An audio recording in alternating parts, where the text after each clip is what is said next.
I wish I had that recorded, actually. I don't believe it. Always wanted to do those intros. You don't need to do intros. Yeah, I remember, like, he literally said it on your last episode. I know. And you're like, I really don't have to do it, right? I don't trust You it. really don't have to do intros. I don't trust it. No more intros. Oh, I mean, we can redo them if you want. How do I know when to go? well, I mean, We're going. Yeah. Isn't he automatically recording? Yeah, Like, once he, We're already going. Yeah. We're on record. there's no red light? No, we don't. No lights. It's a red. We can't afford the light. There's We a can't red afford the color light. on there. Oh my gosh, Patreon. Hey guys, Patreon. Yes, Can you PUDs tilt your mic up a little bit? Just so yeah, just so it's kind of like pointed at your chin. There you go.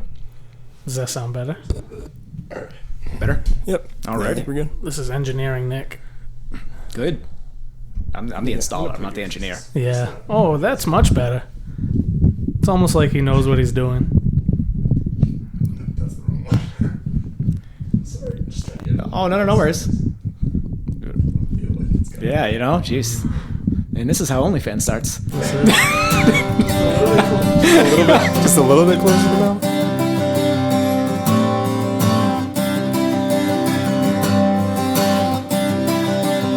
Hi, I'm Nick, And I'm Josh. and this is the PUDs Podcast.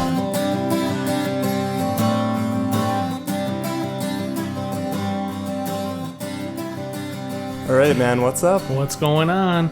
It's PUDs Podcast, episode 8. 8. 8. We got a special guest with us today. We do have a special guest and, with us. and we're getting recorded. And we are. Yeah, we're We're on camera. gonna hopefully use this video a little bit. Yeah. Hi, Cool. everybody. Hello. So, Adam, do you want yeah. to say hi? I will say hi. I was just waiting for you guys to talk. We have Okay. my best friend Adam Morales is here to join us today. He's in the house. He's in the In house. Black Cat Studios. He's in the studio, and so he's our special guest for today. But before we get into Adam's story, let's get into what we did this week. We did this week. The Scramble. The scramble. Yeah. Let's get into the scramble.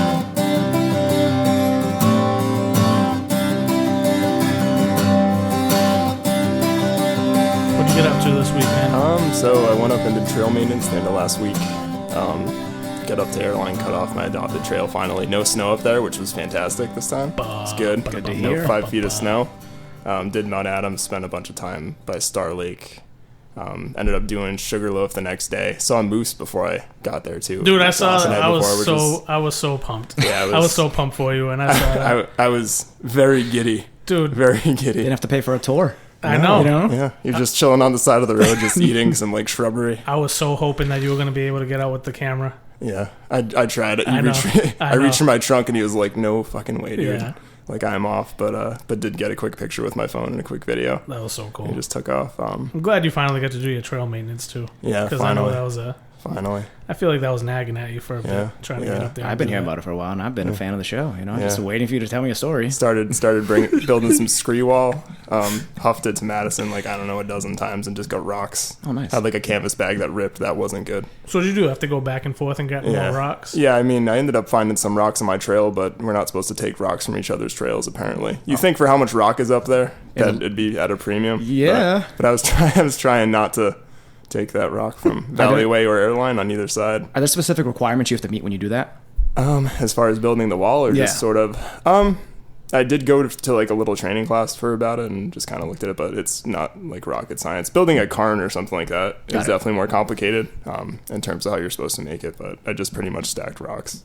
Started doing that, trying to block off areas from the AT hikers making stealth camps along the ridge and the nice fragile alpine vegetation. Yeah. Just killing all of it, peeing all of it. Oh, is that what they do? They like Yeah. try to find somewhere to camp? Yeah, it's right along off the trail? AT, so they'll get, if the Madison Hut fills up, Madison Springs Hut, they'll just like go wherever they can pretty much set up shop. Go off trail. So it's like live and let live, except all the alpine plants. Yeah, leave them alone. Yeah. Those Yeah. dirty boys. And then the next day, ended up getting up a little bit early. The weather looked shitty. I didn't think I was going to be able to, but I was working on the 52 of the view list and got up to Sugarloaf, way up there in Stark in Nash Stream Forest. And that went well. It's a short little hike, like 2 miles, but like 2,200 feet. See, I can talk because Adam knows about elevation. You can tell me about the game. So Tell them about the game. maybe like an hour or so to get up there. Had some good views. I didn't think I was going to get any views, so I didn't bring my nice camera or anything because it was kind of cloudy and the weather was going to turn. Yeah. Not fun. Punctured my tire on Nash Stream Road. Yeah. About 8 what miles happened? up. I just was driving and my tire pressure bit light basically went off.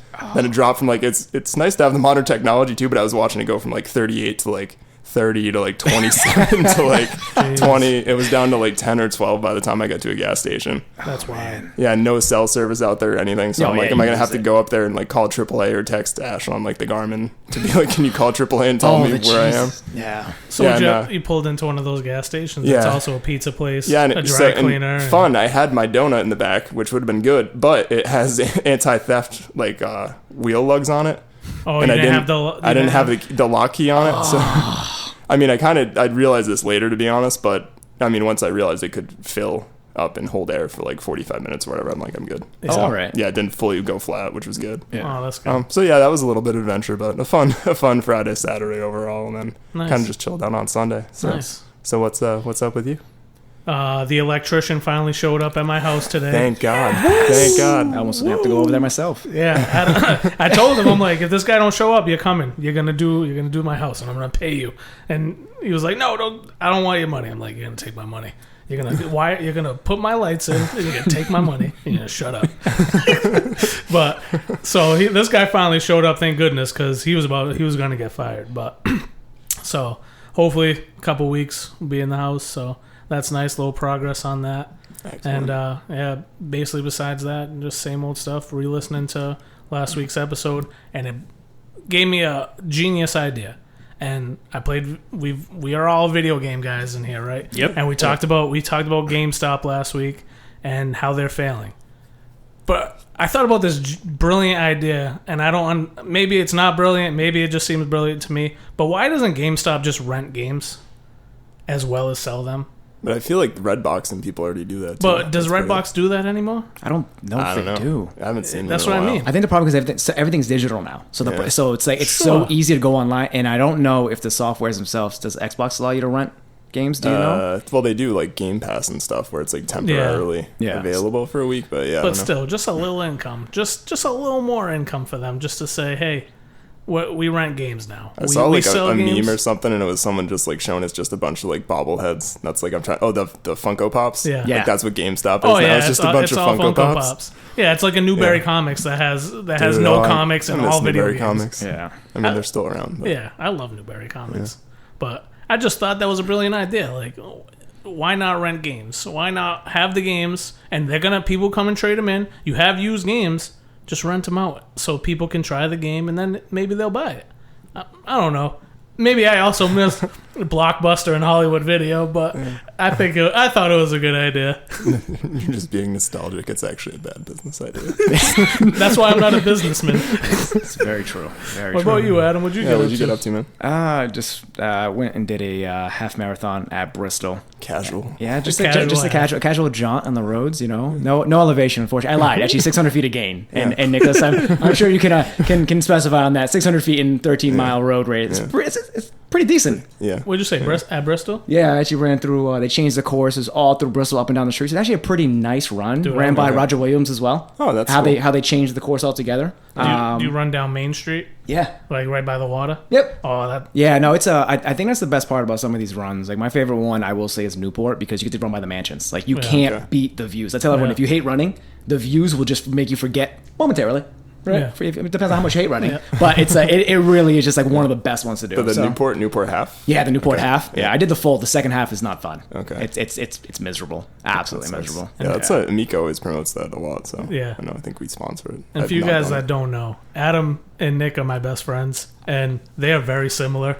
Just listening to you talk about running and enjoying the view, like I've never run or hike and been like, oh yeah, this view is awesome. No, I'm like sweating and like dying and can't wait to eat snacks. But how do you feel when you get to the top? Yeah. Oh, like it's snack time. Do you appreciate the top when you finally get up there? Yeah, I like the top. Okay, so then you're kind of like us. Yeah, I guess. Fractionally. A little bit. Very minimal. Yeah. I get to the top and I'm like, oh, it's beautiful up here. I don't know if it was worth everything that I had to do to get up here, but it is beautiful. Like, but think about this. I did get Ma's donut holes at the end of this race. Yeah, I sat there and everyone's grabbing like one at a time. Just grabbed like a handful of 3, and I'm like, oh, this is the best chocolate glazed donut hole I've ever had. Go back to episode 1. I would love a donut 5K. See? I would love a donut 5K if there was just donuts every K along the way and I didn't have to run to get to them. And that was a deep cut right there. You're like, listen to me in episode 1. Right? It's like, hey guys, why don't you How go many back? times That's did you a listen to episode 1? That's a plug. That's a plug for episode 1. But yeah, other than that, then I rested up after that, and on Sunday, I invited some old people over. Josh was over with his son. Yeah. I had another family friend over, and the kids played in the yard, and then I was exhausted because I had to cook in the grill and then cook dinner afterwards. Why didn't you just eat the leftover grill stuff? Because then I was full of burgers and hot dogs. I had to make some chicken. Priorities. Oh, Dad life. Right? Dad life. Dad life. Yeah. That bounce house was awesome, though. My son loved that slide, dude. It wasn't it? Yeah. I swear to God, it almost like broke his neck. He's just like, he got like to the top of it, and it's like a water slide. We turn off the water. He's just bouncing, like, and then he's like, and he falls off, but like he falls sideways. If we were to fall the way he fell, there's no way we were getting up. Kid's flexible. He's crazy. There's no water too, so it's like that God. vinyl, like whatever, and he's just like On grass. That's it. Yeah. flying down there, dude. Like definitely getting his back all burned up, but he loved it. He loves it. He slept like a champ that night too. It was great. Yeah. Did he have any flesh left on his back? Didn't even look. Sheets were bloody. He didn't even bother. That's why I wore Spider-Man that day. Blended. Oh yeah, he wears Spider-Man every day. He loves it. But yeah. All right, let's get into the main topic today, which is gonna be you.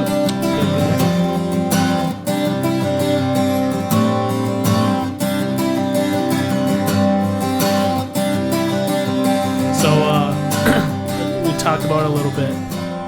I've known Adam since probably the end of middle school, going into high school. I think we met. Yep. Basketball camp. We met at basketball camp. I'm gonna be honest with you. I don't really remember how exactly we met at basketball camp. We were on the same we team. were on the same team, but like all that's a blur. All that's a blur to me because I was like every summer I look forward to basketball camp, and I didn't really care who was there. So Yeah. no offense to you, but that's where we met. You. That's where we met, and we kind of just stayed friends and kind of competed with one another throughout like the high school years and things like that, and we just spent a lot of time with each other and each other's families. So, and we just kind of kept going. But you can add on some. Yeah, so just to fill in the all of the gaps that Joshua left out because It's all gaps up here, dude. his There's nothing but memory, gaps. his memory's right. In Yeah, the so abridged version. I can remember the Foxwoods theme song from like 1996, but I can't remember like he was like, "Hi guys, here's my best friend that I remember one time, Yeah. but he's been around. That I can remember." Yeah, I remember that. He's I been remember. here. I definitely saw him on Sunday. Yeah, there we go. Yeah, I mean, just like you mentioned, it was basketball camp. It was 8th grade summer. We played basketball. We were on the same team. Our team actually won the championship. Yep, we did. The Jazz. Yep, Kyle Cabral was our best player at the time. Yeah. I do remember that. And then I believe what ended up fostering our friendship after that was basketball season for freshman year. Yeah. Because then we both were on tryouts. It was Josh and I want to say Magoo were the two ones that were very similar, right? Yeah. They were fair-skinned fellows, slightly more plump than the rest of us. I was fat. But we've already established how fat I was. But I will say, the moves that Josh did, it didn't make sense. Oh, yeah. Like you look at the body and the way it moved, it just He's an athletic mofo. Yeah, I could ball. it's a manatee, right? Just a manatee in water. It doesn't look like it should move the way it does. And he was a land manatee, and it just he was great though, and that's essentially where we grew from there. And then we figured out that we lived next to each other. Yep. So went from because you were on Cottage. I was on Cottage Street. Yeah, I wasn't. yep. I was almost right next to Yep. you. So we actually, aside from playing in the summer league in 8th grade to playing freshman basketball together, we then found out we were next to each other. And then there were summer leagues that were at the Butland Park. Yeah. Okay. And again, it was basketball, right? Basketball, I think, is how we lot gained of- a lot of lot of basketball. our friendships. A lot of basketball. Basketball, sports, baseball, yeah. football. Like we ended up becoming one of those groups of people who all got together and played everything, like tackle football. You guys like, go to in the school field. together too? Yeah, or? we went to Voc. Okay. Yep. Okay. We were Voc had the 9-day cycles, so like where one person was in shop, the other one was in classes. We had different cycles. we didn't The sync. ladies out there get it. The ladies out there get it. You guys never quite synced Yeah, up? we never synced. quite sunk our cycles. Not in high school. So we anyways. were never in class together at the same time, and like we would have had the same classes, but we were just on opposite cycles. Yeah, we somehow ended up in the smart classes, believe it or not. Both of us ended up in the same exact style. Like we were in like a test group Yeah. where it was like advanced geometry, advanced this, advanced that. I don't know why. Yeah. Don't know. You both seem like intelligent fellows. It's just He's trying to win our hearts. Kinda.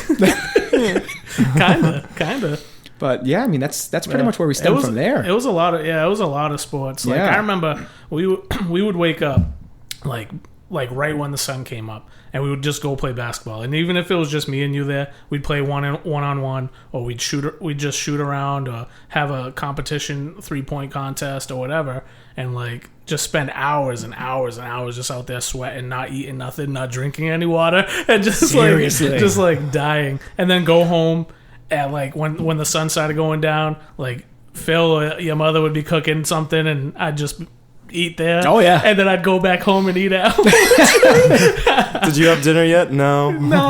I don't know why. They don't want to feed me over there. I'd eat so much more food.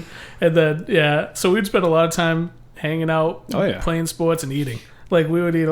Remember that there was one time. Oh boy. He came over my house, and for all the 90s kids, like the 5-5-5 deal at Domino's. Remember that? I do. Five mediums, pizzas, $5 each, and this guy ate 2 whole medium pizzas one time in my house. That's solid. And I think he was supposed to walk home. No, he was supposed to bike home or something. And then I think you had somebody come pick you up. No, I did bike. Did you end up biking? But you did make me sign the pizza box and put it on his fridge. I had him sign the pizza His dad wasn't there. His dad wasn't there, and he's like, you have to sign this box. I remember I probably was a fraction between him and Jacob put together, and I ate 2 full pizzas by myself, and I think it was 4 cups of pink lemonade. Were you just especially hungry that day, or like was it just? I just have this really big knack for eating a lot of food. Oh, yeah. I thankfully have a fast metabolism because I'd be looking more like what is it? And any of those massive fat comedians. That's literally what I would look like if I didn't like have the metabolism I do.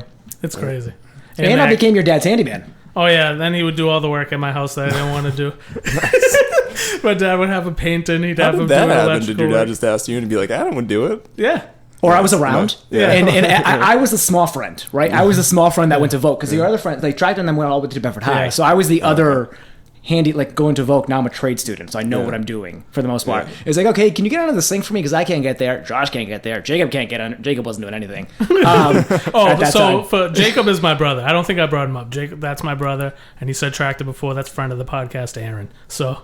That's to fill in some. Yeah, I'm sorry. Just spitballing. But so I mean, it went from everything from changing things underneath the sink, doing some electrical work. It was always, cleaning out basements with anything he could have me do with him. Painting. The famous line, I remember, Josh, when we had to paint the outside of the house, we were on top of the roof. He was like, the paintbrush goes where it wants. And Josh just got paint all over his dad's front windshield because he just did not care. He was just like slathering. You could hear the paintbrush smacking against the shingles. I didn't want to be out there painting. How far away was the car? So we were like dead center. For him to do it, he was... I was slinging it. I was slinging that paint up there. Mommy never let you paint anything at my house. I'm much better at painting now. I figured it all out. Well, again, now that you have your own house, I guarantee he's going to be like, whoa, where's the painter's tape, guys? Where's the tub for the floor? How dare you? Exactly. You get a child's paintbrush. See, at my house, you had to work. Like, it was hilarious. I had so many friends would come over, and like we'd have something to eat, and then my mother would be like, hey, go do the laundry. And then they'd be like, what? And they'd be like, go do the laundry. You just ate. You got to go do the laundry now. Like, go do the dishes. Go do this and that. Like, it was so crazy. And I'd get so mad. I'm like, Mom, they're not here to do laundry and do the dishes. Like, they're hanging out. I'll take care of it later. And then, but when it became bigger things, like do the electrical work and freaking do the painting, Adam was all over it. Seriously, every time. Yeah, it was. I mean, but I will say the same thing as at my house. If he was at my house, my parents would have put him to work. Like it wasn't even a question. You came in, groceries. Hey, get the groceries. Just okay. And it was never a hiccup. It was like okay, because then you knew you were gonna get fed. Yeah, like, it was. I feel like it was the same thing, like across the boards. Yeah, even deal. Yeah. And then I babysat your brother a lot. I babysat Frankie like so much. So me and Frankie actually became very close. That's his younger brother, and we would get in so much trouble too, though, because so Adam's stepfather Phil would always have like the best snacks, but he'd hide them around the house. Not really well hidden. Let's just put this. Let's just make this known. And I'd be babysitting Frankie, and I'd be like. And Frankie's like, 8 at the time? Yeah. And I'm like in high school, and I'm like, Frankie, where's all the good snacks? And he'd be like, Phil hides them up in there. They're behind that plate up there on that cabinet. I'm like, all right. And then I'd eat all the snacks. I'd be like, all right, Frankie, when Phil comes home, you tell him you ate them. But Phil definitely knows that I ate all the snacks. But if you want to laugh, one thing Frankie did to get Josh back really good. Oh my lord. So he broke his wrist one time. Made no sense how he did it. We were in a Target parking lot. I remember I was pushing the cart back, and then he decided to jump on the side of it. Now, Frankie's never been small, so if a kid jumped on it, it wouldn't move it. He was going to move it, so I pushed him off. Well, the way he fell, he kind of did one of those like wobbly steps, drunk man fall back, and landed on both of his hands planted downwards. He kept saying, my wrist hurts. I'm like, oh, stop being a little baby. Stop being a little baby. Couldn't find out he broke his wrist. Okay? So, obviously you get the cast, you got to get better, everything else. So it recovers. And Josh, I'll let you fill in. Yeah, I'm wondering where this is. We were like tossing around the foot. We were on the way back from Butler Park, and we were like tossing around the football, and then I like tackled him, and then he like starts holding the wrist. He's like, oh my wrist. Like he had just got his cast off like 2 days before. He's like, oh my wrist. And now, mind you, the fear wasn't for Frankie's wrist; it was for Phil. My stuff, it was like he was like, "Oh my god, please don't tell Phil! Please don't tell Phil!" He was like, "Please don't let me broke." He goes, "Frankie, are you sure? Okay, you're sure?" Like he was talking so fast, it was the funniest thing. And then he gets up, "I'm just kidding." Yeah, you gotta understand. Phil's like what 6'3", 6'4", yeah, dude, and he was probably like 320, 325 maybe. He was huge, dude. And like scary. Like he would yell at me and like throw stuff at me in their house, and I'm like, so I was terrified of him. Like, what is he gonna do if I broke his kid's wrist? Yeah, there was only two men I was terrified: my father and Phil, and because they would both of them would just hit me for whatever reason if I was acting up. So, like, I was like, Frankie, don't tell Phil, he's gonna kill me. Don't tell him. Just tell him something else happened. And then, then he freaking pulled the rug out from under me. He was like, I'm just kidding. I'm like, I'm going to fucking kill you. Now, Josh is fair-skinned as it is, but to see someone fair-skinned get flushed is by far one of the funniest things you can possibly see. That was funny. So, and then as we continue to grow up, we had, so we went through high school and all that together. And then we started, after high school, we worked together at Tropical Smoothie. Yeah, crushed it. Absolutely. You worked at Tropical Smoothie in Fairhaven. Yeah. Right there too. So we helped the woman basically open the store. Yep. And like I had the experience, and Adam like was a freaking workhorse, but you only worked like part-time. Yeah, because I was working at Titleist at the time too, so I was doing like multiple jobs. I was still going to school too. So I was always I always had multiple things on my plate at once during that time. So shocked to hear that. That's definitely not you now. But so we worked there for a little while, and we were the tag team over there. And like I ended up becoming the manager over there, and she would always ask me like, "Does Adam want to become an assistant manager?" And I would always ask you, and he was like, "No, I can't. Like, I just don't have the time.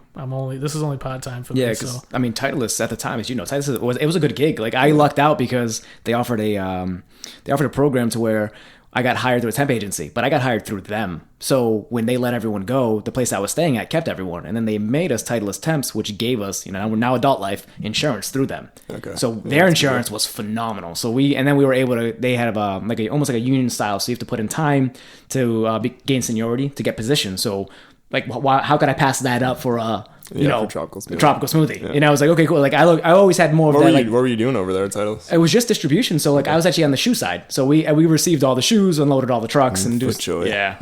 Yep. FootJoy. The best. And because as much as I didn't golf, guys, we used to get free Pro V balls every month. We were able to get 10 of them. They gave us in a plastic bag. What a waste, dude! Yeah. What a freaking waste! It was a waste. What a waste! Yeah. Oh man! So and at that time, so Adam, really, I remember that was the time that you started really getting in the gym and really working out. Yeah. And then I was at the heaviest of my life at that point. I was probably like 325, dude. I was huge. Like I was so big.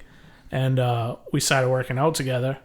And then next thing you know, dude, I ended up losing like 100 pounds. And this guy would have me in the gym like twice a day.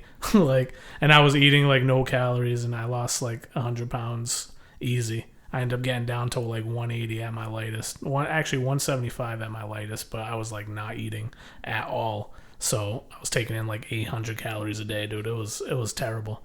But so he kind of put that drive in me at that point, and I really started working out and learning how to work out appropriately, how to like maximize what you're doing in the gym and stuff like that. And then that ended up turning into, after that, it was trail, not trail running per se, but obstacle course racing. Yeah, Spartan racing. Obstacle racing. Yeah, because you did some of those, was the Spartan races together? Yeah. So I remember before we did the Warrior Dash before that. Yep. So we did a Warrior Dash, and then I did 2 Spartan races with Adam. It was the sprint and the super, because we did that with Mel as well. Yep.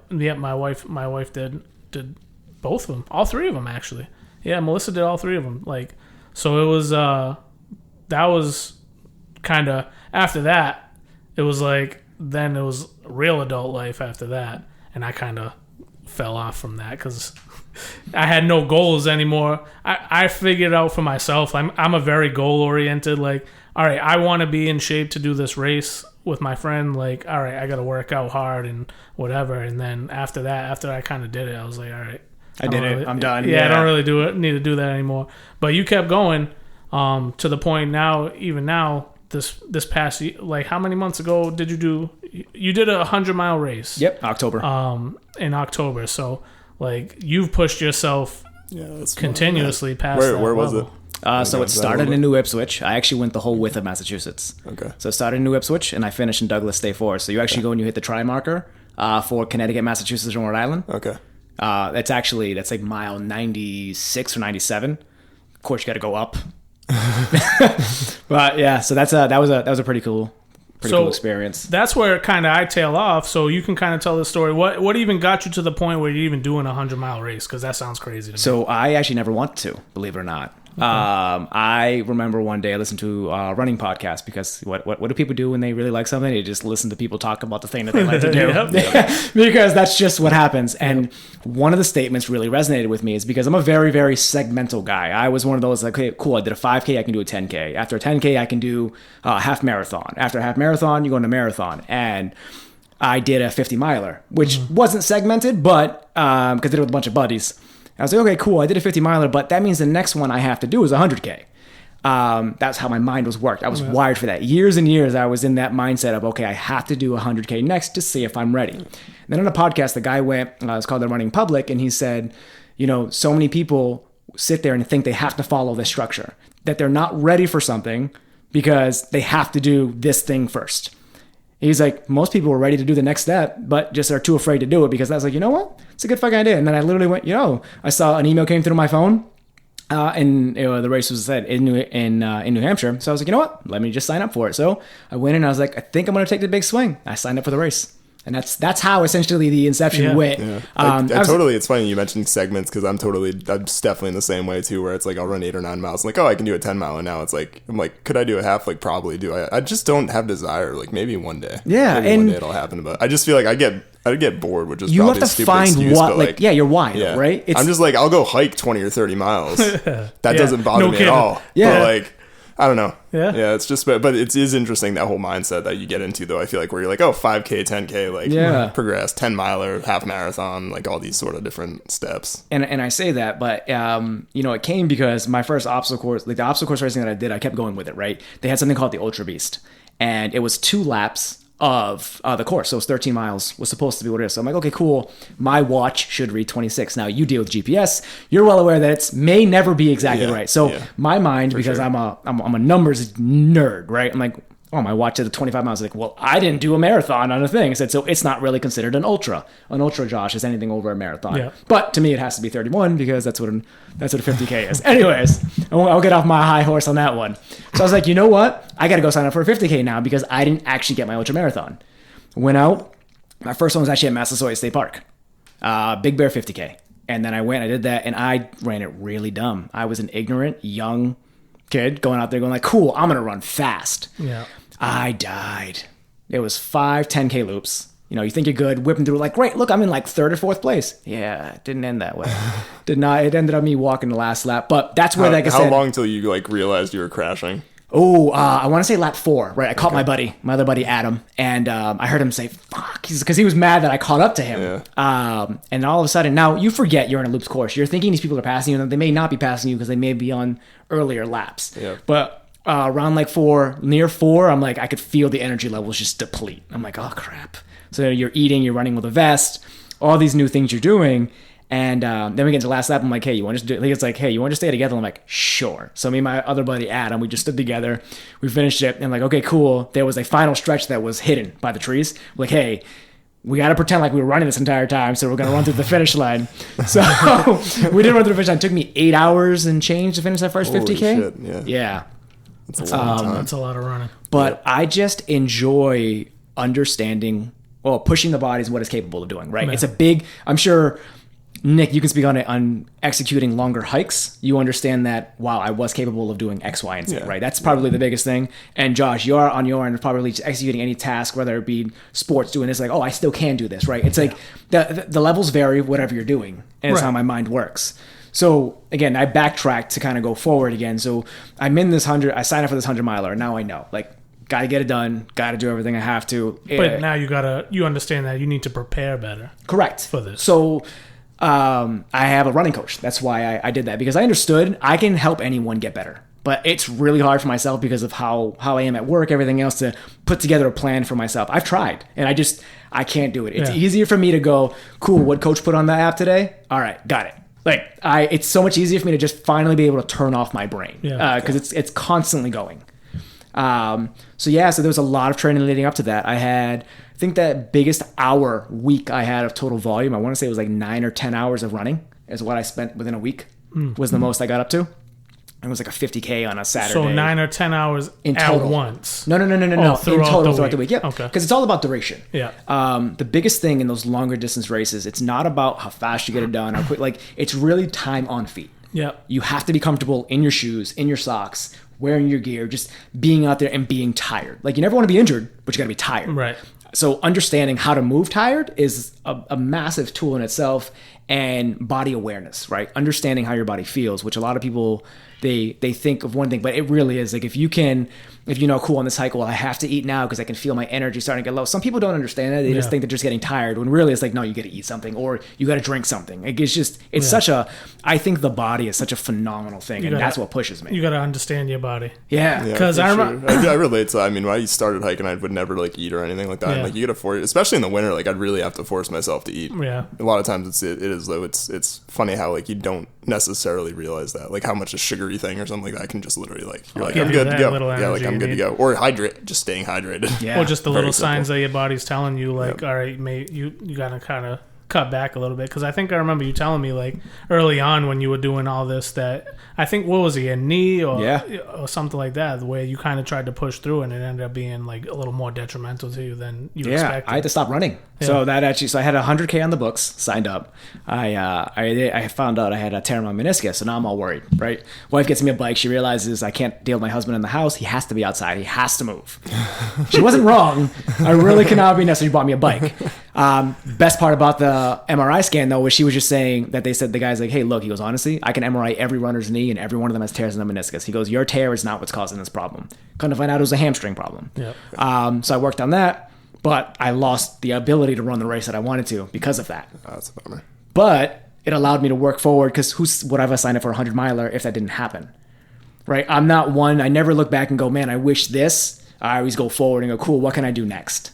Because there's no point. Like, you're at where you're at. You can't do anything about the past. It's now like, cool, like, what are the next goals I can work towards? Yeah. And go from there. So it's not like you missed out. It's not like you were bummed that you missed the 5K. It's like, all right, I gotta set my mind towards what my actual goal is. Correct. And that's the 100 miles or 100K. So.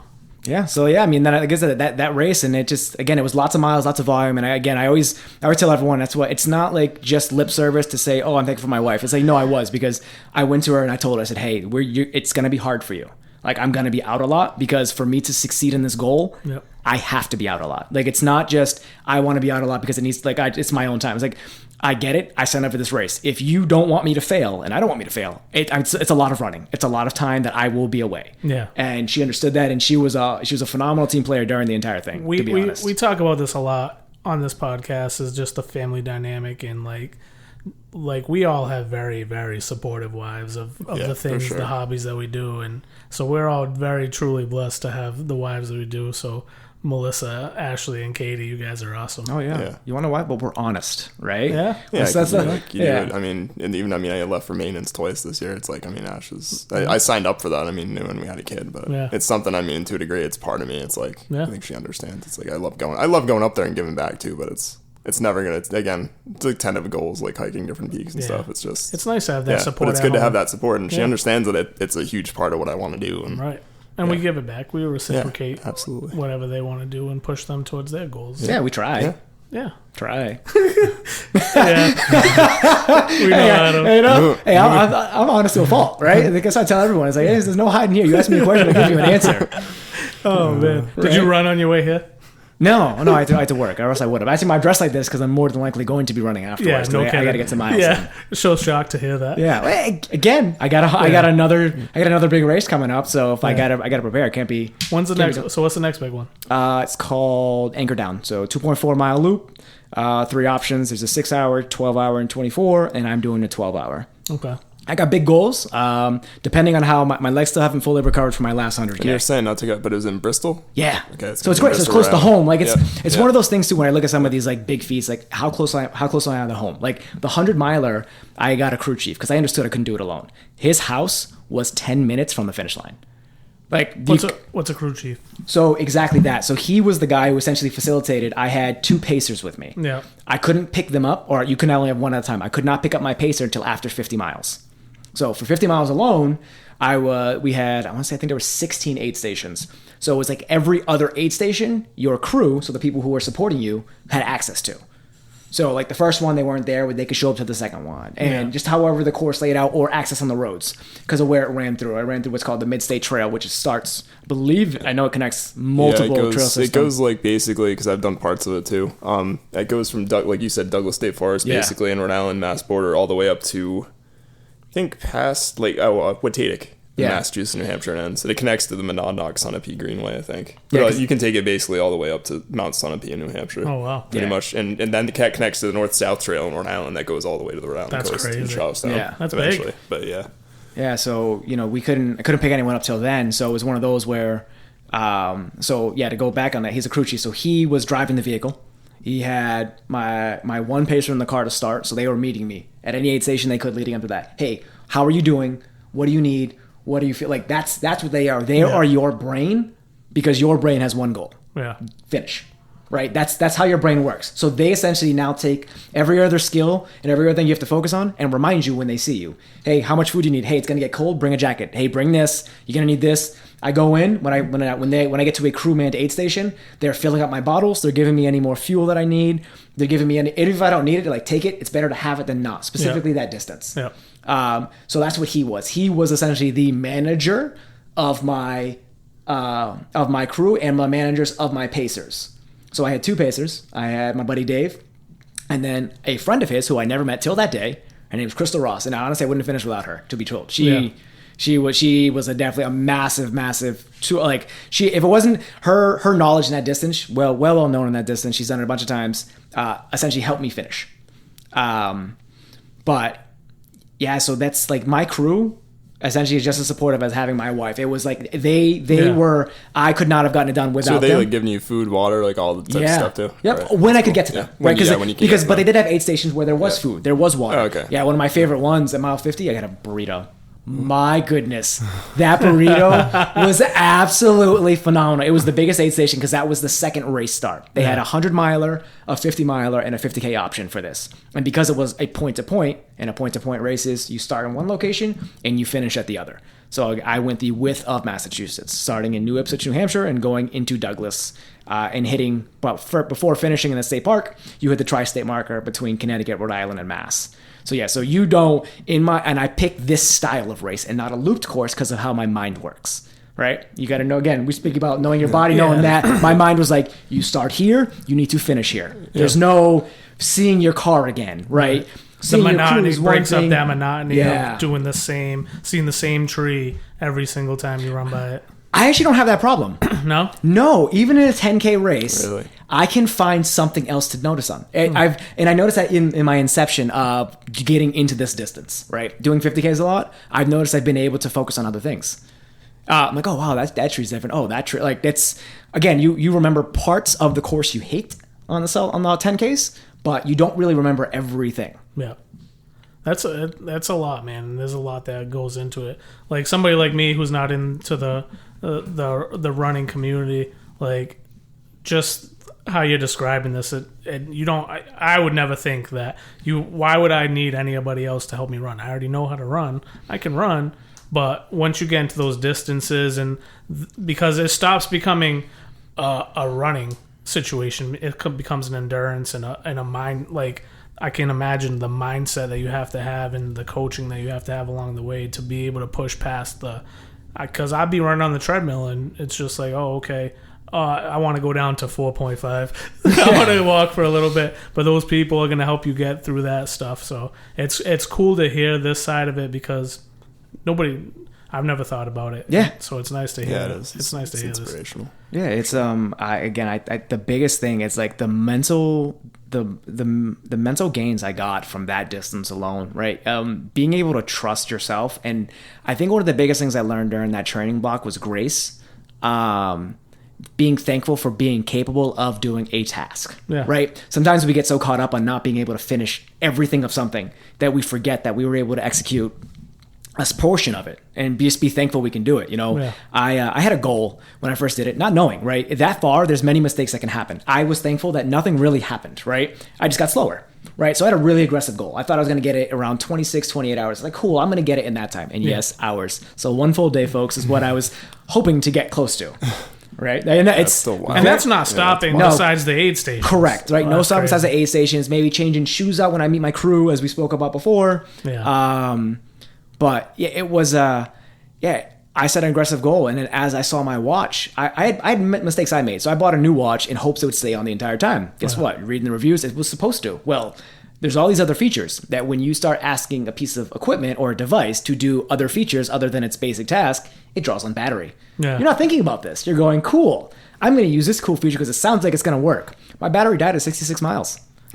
Oh, so you're like on my halfway, watch. Yeah. On my watch. So I had no watch from that way on. I was angry at myself. I'm like, dummy, whatever. Now, wash that out of the way.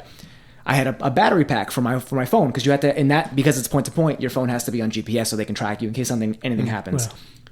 Last time I saw my crew, I'm like, I don't need that battery pack anymore. Phone dies.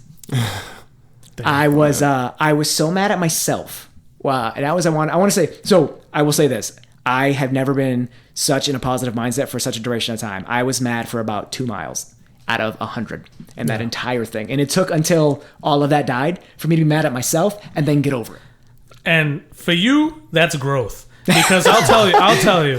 For those that don't know Adam, he was a very stubborn young man. Like, we would play one-on-one, and if I won, he would leave.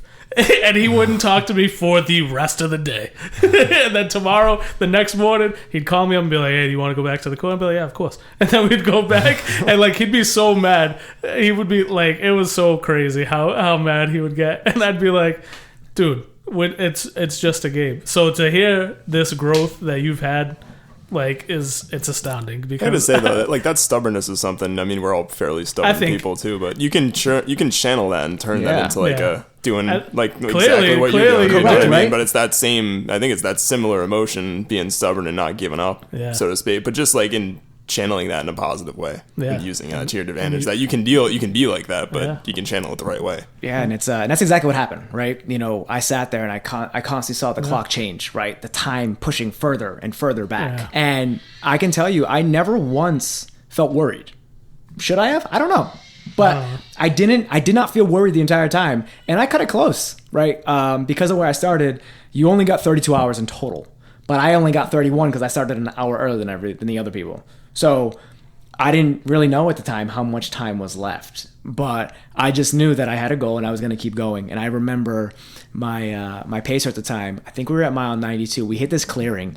And you can imagine that painting that you've seen where it's this open carriage road. Trees are cascading over. It's just that funnel, that cylinder down. And she looks at me and she goes, you're going to have to pick it up. This is a flat. We don't know how many we have left, and you can't stop running now. Like, I get it. I know you're tired. You're gonna have to do it. God, was that the most miserable. Now, mind you, this is at 94. And now, because my watch is dead and everything else, I don't actually know what pace I was running. More like it's probably like a 14, 15 minute pace. Yeah. But I had to maintain that. Yeah, but still, and the fact that you've been doing it that long, and someone's like, hey, you gotta, I know you've been running like for a day. Yeah. Over a day. But you're not doing good enough. Yeah, you gotta do better. But you suck. It's exactly right. Exactly. Like in the nicest way possible. Hey, you were like really slow. Yeah. So right now you can't be slow or you're done. And I'm like, okay. And I just remember gritting and, you pick these points, right? You look at a tree. You're like, okay, cool. It's to that point. She's like, got to keep. And then you're like, all right, I made this. Like it's those mini victories, right? Came in there. Can I continue? Mini victories. And I could see an aid station. She goes, you can't stop. You have to keep going. I will fill your bottles, but you have to keep going.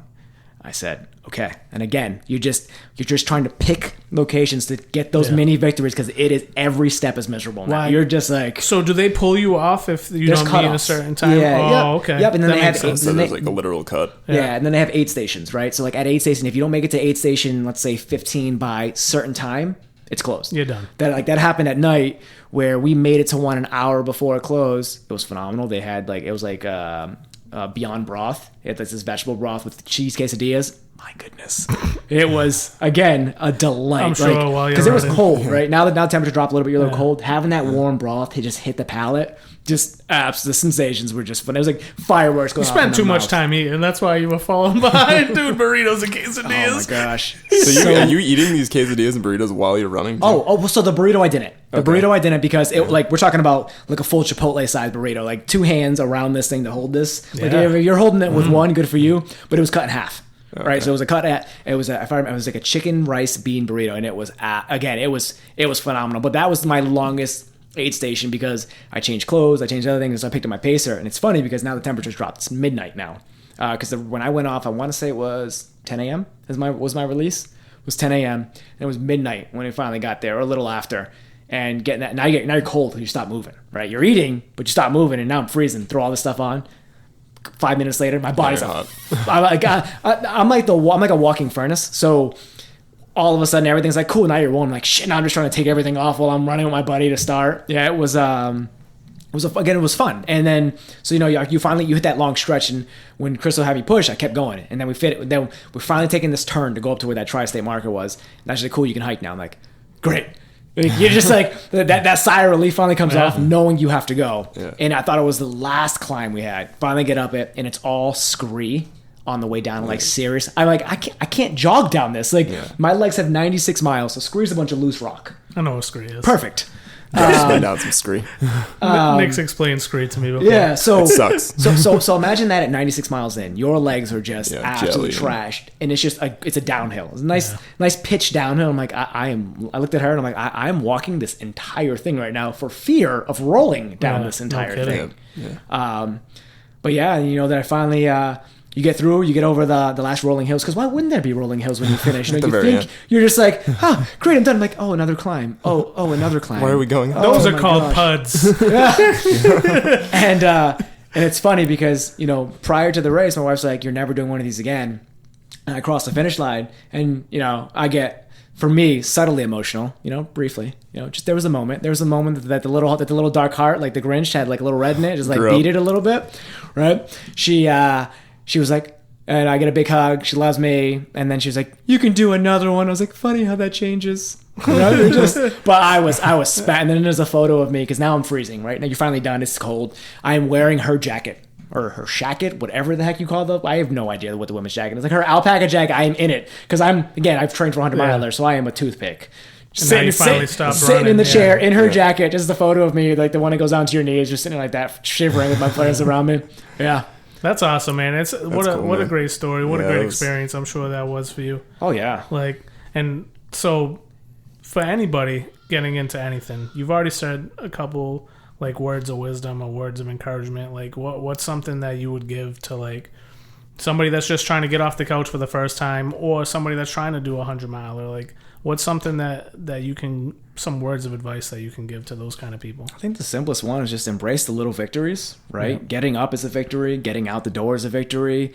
I think being so regimented and stuck to meeting a schedule or meeting specific things, especially in the beginning, is difficult. A lot of people fail because they take on too much at once, and they can't deal with the failure. But if you set up and say, cool, I'm going to run once a week, or I'm going to try to do something once a week, and you do it once a week, cool. But if you go and say, I'm cool, I'm going to do seven things this week, and you don't, and you do 3, well, now you're upset you couldn't get 7, and how far back does that put you? Right.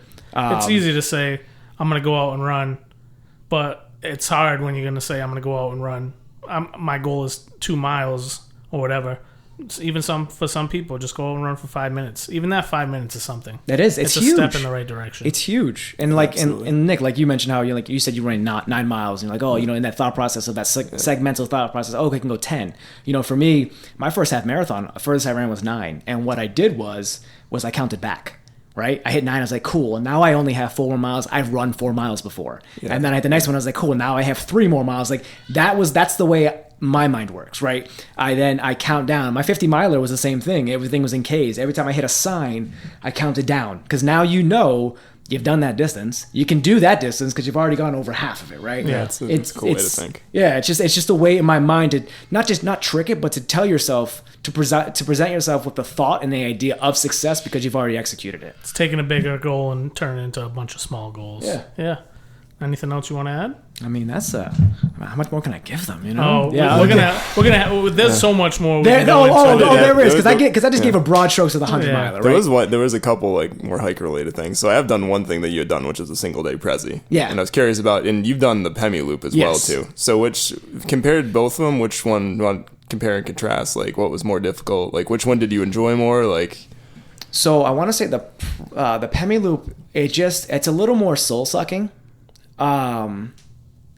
Only because of that first climb in the beginning. It's like you did it from Lincoln Woods up to Franconia Ridge. Correct, right, and you take that left instead of going over the rail trail to start. You did the clockwise. Yeah, which most people do. That's the common way. Correct. To do it. Yeah. The views are honestly though but I lucked out. So I don't want to say the views are better on one or the other because I don't think they are. I think the views are just as great on each one of them. When I first crest and got on top and getting on top of Lafayette and just seeing being able to look back and see the peaks you hit, that right there, like when I first did it, was the most phenomenal thing. And that's what motivated me. I'm like, wow, like we were there. But I will say, when I finally got to Bond, I thought my watch was wrong. I'm like, oh, we're almost done. I'm like, oh, cool. My watch must be wrong. Great. And then you hit the descent going down. And I'm like, cool. Like I'm hammering the descent. It's about 9 miles off of Bond Cliff. Yeah, and I'm going like, cool. Like, and I didn't think about that, right? And I'm running down. I'm still like, great. Way far away. Yeah, because to get across the Bond, you're rock hopping, right? Yep. And I was that exhausted me. So all the massive. It's more boulderous now, Josh, right? So there's a lot of crevices, there's a lot of cracks, and you can't. I'm sure some people can. Really more efficient mountain runners can do it, but like I was hopping more than like having an efficient flow, so I could feel the pound, the impact, every downward strike on the leg. You could feel it. I'm like, cool. We finally got the Bond. Got there. I'm like, oh, my watch must be wrong. We're probably closer than we are.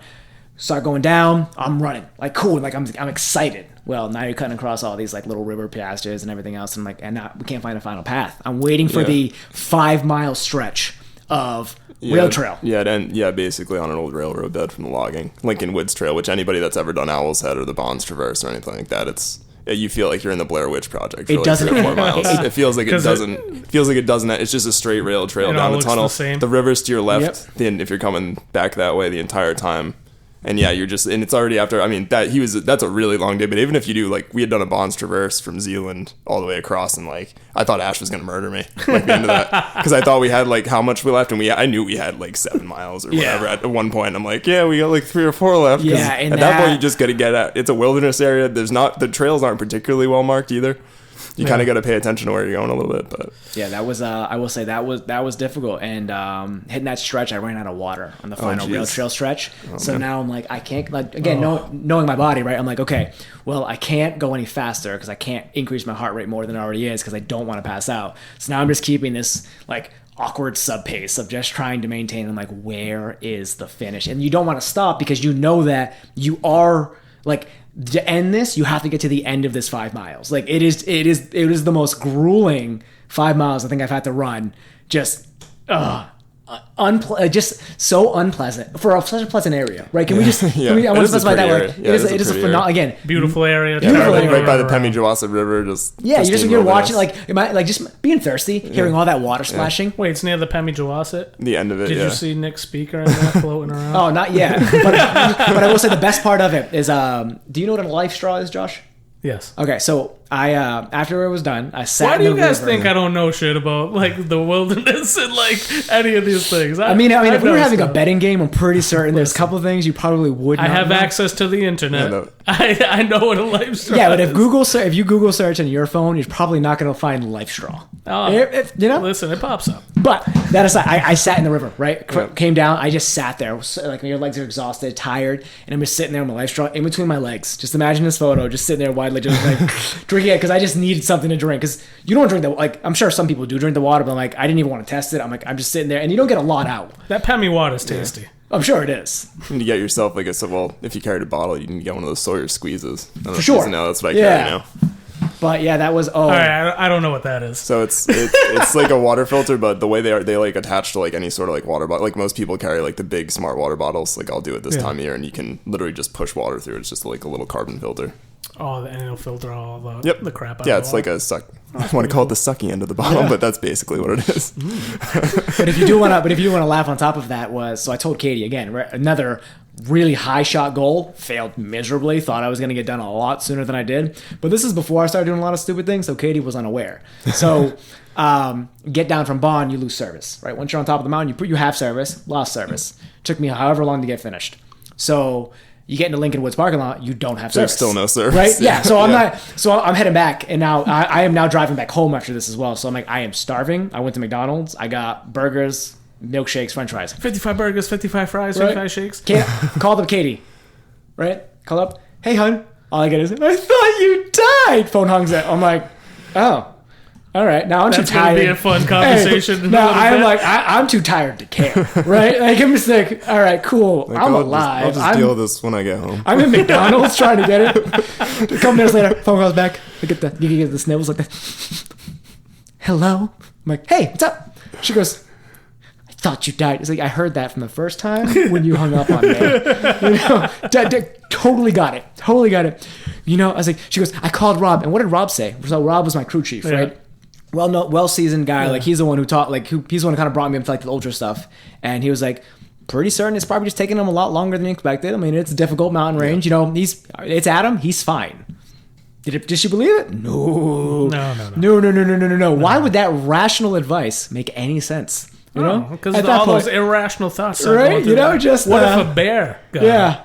or a moose? You never know. Serious. But yeah, that was the funniest. She finally calmed down afterwards. She goes, okay. I'm like, well, I'm like really starving right now. I'm like, we can talk. I was like, but I definitely have to eat. I was like, it was kind of a long day. Watching for like 3 hours. She's sitting there, probably trying to find our will just to make sure everything's all right while still emotionally unsteady the entire time. Yep. Katie, he won't say it, but he's sorry. He's sorry he worried you. He's not gonna say it. I'm not. I will not. But the presidential traverse, that was fun. Difficult because of the climb, but I liked how much more open area it was, and you actually can move your legs a little better. And now when you can turn over a little more if you're trying to move a little quicker. Yeah. But boy, oh boy, we started with Adams, right, on that side. So Yep. we didn't. Okay. Yeah, at Appalachia. The descent. After the last one, I could not run. Going down Pierce at the end? Yeah, my quads were shot. Yeah, I had to just side babysit the guys who were with me. I'm like, guys, just go, please. Again, two Adams now. So it was a AAA. Two Adams. Yeah, I told him, I was like, guys, just go. Like, you guys are definitely more. I was like, my legs were shot. You've definitely done some of that terrain, but I've definitely seen on social media and stuff where there's trail runners and people that haven't been in the Northern Presidential before and think that they're going to make this time and they don't realize how rugged the terrain actually is, because you're talking a boulder field for like a good amount of it. It's demanding. It's probably the biggest. But we lucked out. Again, the views, Joshua, were absolutely phenomenal. We got into which you may experience this.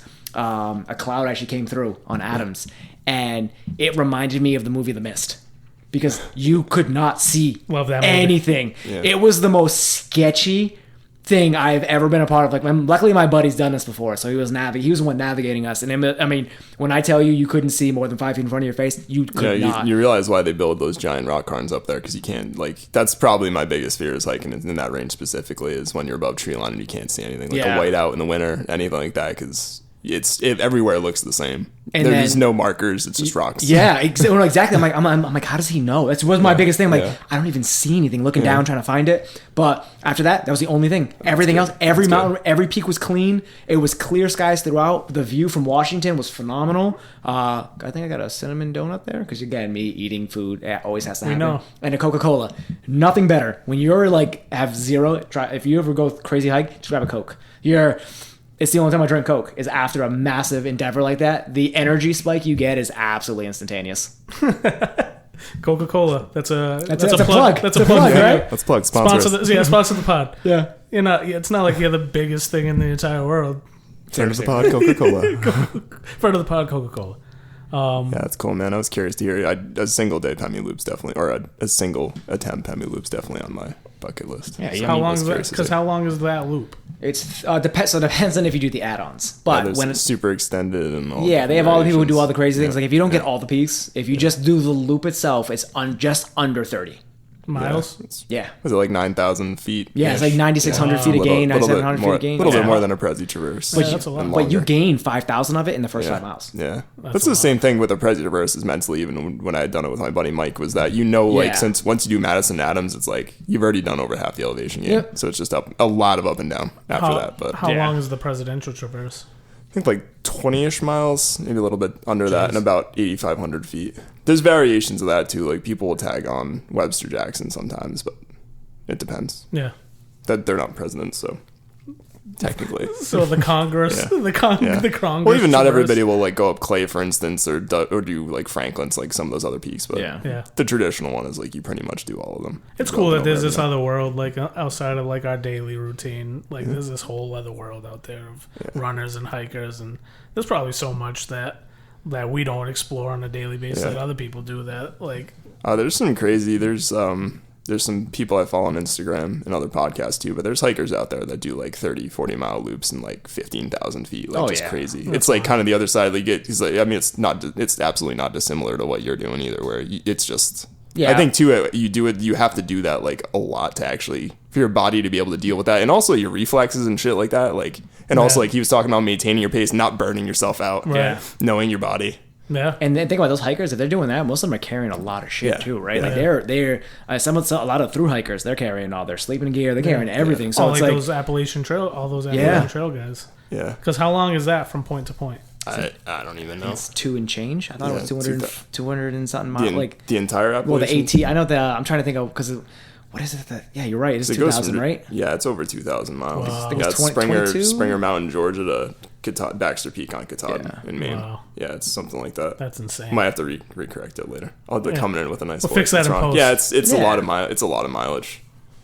Damn, that's crazy. Yeah, I know. Just even like hiking in winter with all the shit that you carry, like snowshoes and shit like that. You just don't move as fast. It's kind of nice running and hiking and stuff this time of year again. Yeah. You're like, I don't have to carry all that shit anymore. I bet you, like later spring and then like later fall or like middle fall is probably like I would imagine it's probably one of the past black fly season. Just want to get by that. It's still black. It was black fly season as of last weekend. If anybody can see on my arms, they're faded. But I got destroyed. You got bit up? Dude, I got destroyed. And then it was so hot going up Sugarloaf that I was like, fuck it. I took off my shirt, but I should have left it on because I just did they pummeled didn't care about DEET bug spray. It didn't matter. They're all over you. Oh yeah, and I wasn't up there that long, like 5 minutes stopped maybe, but it was just bad. I've lucked out when I've done, so I've run Loon Mountain. They have a Loon Mountain race every July, and it's like black fly season ends like the week or two before, and I luck out every single year because you're completely exposed, right? Yeah. You finish off on a black diamond. That's like the worst, by the way. You finish off on a black diamond. That doesn't sound enjoyable. It's no. It's not. And the worst running up it or going down. Either way sounds sucks. Running up it sucks either way. The last quarter mile is up a black diamond. Oh my God. And the worst part is like just people who have finished who are on this hill. They're cheering. Everyone's like, "That's great, so encouraging." I'm like, "No, it's not." I was like, "It's not at all." I was like, "You're moving right, and it's so steep." That one, your Achilles feel like they want to rip out of your leg. Two, that seems like a pretty bad feeling. Two, your hands can touch the ground in front of you because of how steep this grade is. Oh wow! Yeah. Wow. So they actually have you zigzag right on how you do it because if you try to go straight up, you can literally touch the ground in front of you, and that's where the finish line is. You have to go up this, and it crests a little more. You do a little rounded thing, and then you finally get to the top of this. What you think you're close, and you're not. It is. it's funny because it's always a part of the U.S. Mountain Running Series, and one of the payouts is the fastest on, they call it the Upper Walking Boss. So from when you get down, so you come down I've a ski snowboarded trail. down it before. Yeah. Many times. So imagine going back out. Yeah, no. Wow. And then you have to then run down to get to the gondola. So there's not an active gondola, right? So you finish this race. Oh, geez, so they still make you go further? Yeah, Oh, so you brutal. finish this race, and then you have to go down another about quarter mile to maybe about less than half a mile if you want to take the gondola down. Yeah. Jeez. So like when Katie went, because prior to COVID happening, Katie went because your spouse or whatever can get a gondola ticket. They came up. I'm like, stay there. Don't come to the finish line. It's not worth it. Like, well, because then you got to worry about like Thea. I want to say she's probably about 2 or 3 at the time. Yeah. Worrying about her going down some of this, and it was again steep divots, everything else. Right. I'm like, it's not worth it. Like, I will meet you at the gondola. And that's exactly what I did. Yeah. Cool, man. It's good stuff, man. Anything else? Anything else you guys want to add? No, I think we're definitely gonna have to have him back. Oh yeah. Should get out hiking sometime. Yeah, absolutely. Yeah. There's a lot more that we can dig into with Adam, and there's a lot we didn't even get into ninja stuff. We didn't get into none of that stuff, so we can we'll get into that. We'll definitely have you back for another episode. But Yeah. Want to go into the descent? let's get into the descent.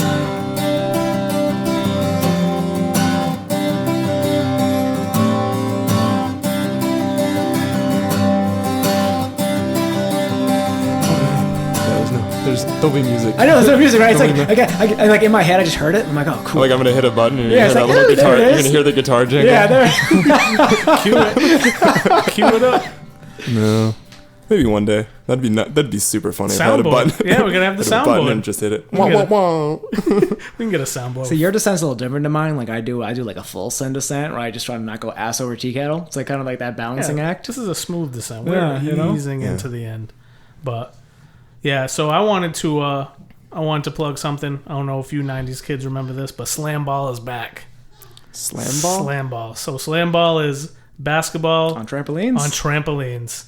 And it was big at like the early 2000s. Like it was big. It's a whole league. It's a professional sports league called slam ball. Yep. And they would play on trampolines. So the trampolines are like in the paint. So they would be able to dribble and then get into the paint, jump on the trampoline, try to dunk it and stuff And like they do that. like backflips up. Imagine like the halftime shows, Yeah. but it's like what is it? It's like 4 massive trampolines per side. Yeah. Yeah, it's insane. So slam ball's back, and it's picked up by ESPN. So it's gonna come back with a vengeance. The Ocho or regular ESPN? ESPN, the Ocho. But so slam ball's back. In other sporting news, Mark Zuckerberg will be fighting what's his Elon Musk on UFC. That's like Is So that it's 100% really happening? confirmed. Dana White has confirmed that will be happening, and he's plugging it as like the biggest fight of all time. Isn't that just like a dad going into a college bar and picking a fight with like the Yeah, random I mean- guy in the it's court? ridiculous. Like, We are so starved for entertainment now that we're gonna watch billionaires.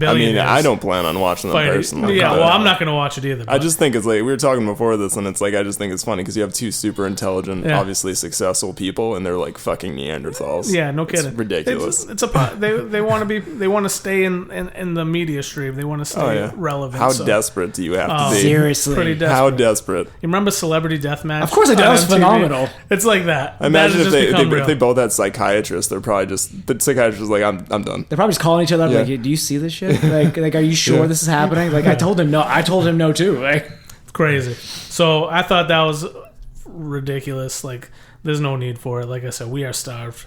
This is what we're doing for entertainment nowadays. Like, we have too much at our fingertips now that we're watching 2 billionaires fight each other. But so that, and then the Celtics traded Marcus Smart for Kristaps Porzingis, and I love it. So that's all I gotta say about that. Cool, man. all right. I don't have too much. I'm trying to think. I don't really have anything Nothing to to plug. plug? Not really, no. Okay, Adam. Well, you got anything to plug? Yeah, you got anything? Or where can the people find you? Oh, please don't find me. No, I am not a people person by any stretch you're of on, imagination. you're on video now, I know, so right? they'll find you on the PUDs They're like, yeah, you're not a podcast. people person, yet you're talking. Yeah, so much. You're Oh, talking. God. I mean, again, I am Tamatoa from Moana. You messaged me, and that is the, it's like, I'll gladly do so in song form. Yeah. It's exactly how I live my life. You can talk about it. I told Nick, I said, he has no problem talking about himself. He'll be just fine. I promise I am not conceited anymore, though I was told I had a conceited walk when I was in high school, that I never let that go. He won best smile in high school. Hey, thank you. Smile. Thank you. Show the camera the smile. So now you gotta tell them where to find you on Instagram. At Ultra Morales is where you'll find me. I don't really post much. I kind of keep to myself for the most part. I post every now and then. Sometimes some family stuff, sometimes some things I do, but I try to embrace the now and more of just looking for the success, the affirmations from other people. I don't really need it. It's not a selfish thing. It's just too many people strive for that, and I just don't. Yeah. So, I mean, sure, go look on there. I posted a lot before. I may post something maybe this week. Maybe I won't. You can post about the PUDs podcast. I can definitely do that. Okay, so I will refrain. I was going to be like, whoa. You will get one solid post from the... From Senor Morales. Yeah, got 5 followers. What does some guys got to do for a plug here? Seriously, right? It's like we bring you in our house and you don't even plug the show. Thanks, Adam. Yeah, I dude. apologize. You didn't read that on the door when you walked in? Yeah, right? It's part of the deal, Remember that thing you signed when you walked in? Oh my god! Imagine if we had you sign some sort of Oh nonsense. my god, that'd be hilarious. I want to do that to someone we don't know as well. Non-disclosure. Like a friend of a friend on the podcast. Yeah. Listen, you can't talk about this something. outside of here. Just don't bring up groundhogs. Yeah. Just don't bring them up. Oh man, this has been a lot of fun, guys. This is a lot of fun. Thank you I very did much. have a slightly funny. So groundhogs was on my mind because there's a little bastard groundhog eating all my cucumber I was plants. going to I'm ask, is pretty it damage in the garden? I saw the garden when I walked in. Fuck him. You got the BB gun ready? I'm not gonna do anything to him, but spraying some repellent, try to deter him. But Man. it actually might. I think it is him, but it's not deer. You that try eat repel off?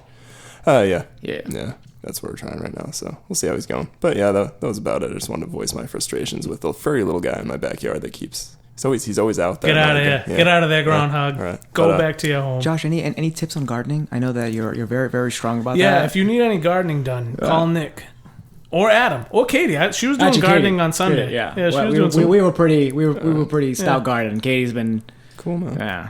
She's proud of her garden. She is. She's out. She's out in the morning every time. If it's not gonna rain, she is watering that thing first thing in the morning. I just go check it out like twice a day. Just Yeah. Yeah. Oh, Feel the my god, leaves. yeah. You should see how much yard work she has physically done. Like, for sure. Insane. Oh man. that smell from tomato plants that you get on your hands. Yeah. No, he knows I what, don't. he I knows know what what I'm it is. talking about. Yeah, how much that's- fresh sugar snap peas off the vine? My good, you can't beat that. Yeah. I would say we're on video. Otherwise, it'd be like, and Josh is getting up and leaving. Yeah, no, right. I hate both of you. I hate you both. Well, on that note, thanks, Adam, again for coming over. Yeah, I think thank we'll you very definitely much, have you back. Adam. Yes, thank you It was very much, great guys. having you Fit here. right in. Absolutely. And bippity boppity, give me the zoppity. Bye. Adios. PUDs Podcast was produced and recorded in Black Cat Studios by the Pud Boys. Find us on Apple, Spotify, or wherever you get your podcasts. If you enjoyed, please consider leaving us a review and subscribing. Find us on social media, and we'll see you next time.